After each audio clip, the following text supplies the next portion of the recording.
Okay, Rabbi Isai, as we are going to finish the ninth parak tonight, as we start with Mishna Yud Beis in the ninth parak, sponsored by Le'ila Nishmas David ben Chaim, L'Refuah Shalema for Yomis ben Chayesara, and for the schus of Rabbi Benish ben Malki Hudis and family.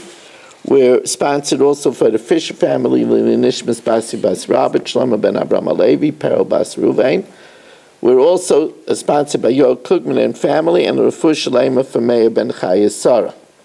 Now we said that you have to pay on time, otherwise you're over a lav of leisolin and an asay of b'yoymai titein scharai. This is true echad schar adam, whether I hire a person, the echad schar behema, or I hire an animal, the echad schar kelim, or I lease a snow blower. Yesh by mishum b'yoymai titein scharai. If I, let's say, I had the use until noon, then I have to pay that day. And if the person worked the whole day, then I have the whole night to make sure that the money isn't by me until the morning. But Amos, when is this true by a babysitter?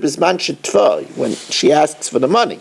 If she doesn't ask for the money, I'm not over. Now let's say I made an arrangement that she's going to work and I'll open up a line of credit for a certain amount of money by the grocer, or that she could get it from a money changer that I delegated to give her the money. If I sent it to a grocer, or to a money changer, if that grocer or money changer for some reason didn't give her the money, since I took care of it, I did my due diligence, I'm not over the lav. Now, if let's say she worked for me during the day, so I'm supposed to pay her that night. Socher, one who worked by me, bizmanoi nishpa v'noitel. If during the night she says that she didn't get paid, and I thought I remembered I paid her, the din is she could swear and collect. Why? Because I'm busy with other workers, and she's going to remember if I paid her or not better. But others money, if the time passed already, when I should have paid her, then after the first night, she can't swear and collect. However, if there's witnesses that she asked me right before the morning to pay her, and I pushed her off, then even the next day, she could swear and collect. Ger Taishiv is a resident alien. A Ger Taishiv is somebody who swore, a guy who swore not to worship idolatry. According to some, a Ger Taishiv is a guy that keeps the 7 mitzvahs b'nei nayach. Yesh by mishum b'yoymei titein scharai. I have to make sure if he works by me until noon to pay him that day. However, if the guy worked for me the whole day, this resident alien, I'm not over a lav if I don't pay him by the next morning, because in that pasuk it says re'echa, and re'echa only applies to somebody who was re'echa b'mitzvahs. If I gave a loan to Shelley for $1,000 to be payable in 30 days, if the 30 days are up, lo yimashkenenu, I can't go into his house and grab his piano. Ela bebezdin. The only thing I could do is go to the court, and the court will send a court agent. V'lo yikanes lebeitzai lito mashkena. And even the court agent can't go into his house. Shenema b'chutz tamid. He stands outside, and Shelley brings him something outside. Now let's say Shelley brings him a pillow and a plow. I keep it by me one and give him the other. In other words, I have to make sure that the plow he has during the day and the pillow he has during the night.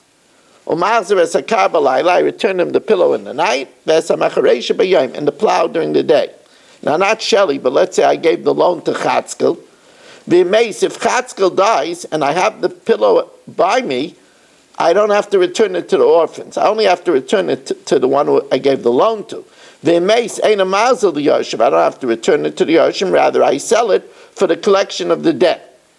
Shimon Gamliel says, even if I gave even Shelley, I don't have to keep on returning it indefinitely. I only have to return it for 30 days. After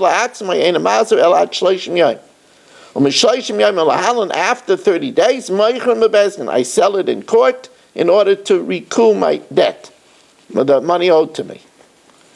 Now, that which you could take a mashkin, here's our second father and son grouping, as Yeshua Shmuel Eisenberg does join us. Better late than never. And you have to be mechaper, Bruce, and come on the whole week now. There we go. Our second father and son team of the night, as we already have Dr. Guy, Reuven Guy, and Matthew Guy, and now we have Yeshua Shmuel and Bruce. You never could take a mashkin from a widow, even if she's a rich widow. As the Mishnah continues, Almana, ben she aniya, ben she ashira, whether she's poor or wealthy, aim a mashkin in Isa. You can't take a mashkin. Shenema v'lo yisachavo beged almana. You can't take the clothing of an almana. Now, not only that, but you also can't take as a mashkin that which is needed for making food.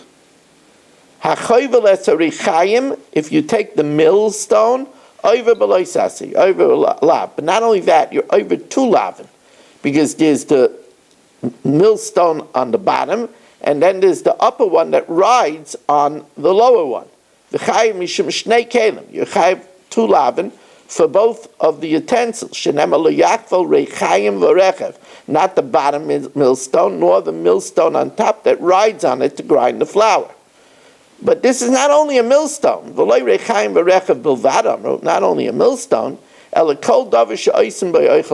Anything that's needed for food preparation, like a pot, right? You're not allowed to take. You're taking his very life, and that you're not allowed to do. We want to really, really, really thank everybody, and I want to thank both Rabbi Kranz and Menachem for the bracha, and have a wonderful evening, and we'll reconvene tomorrow night on the new time at 8 o'clock.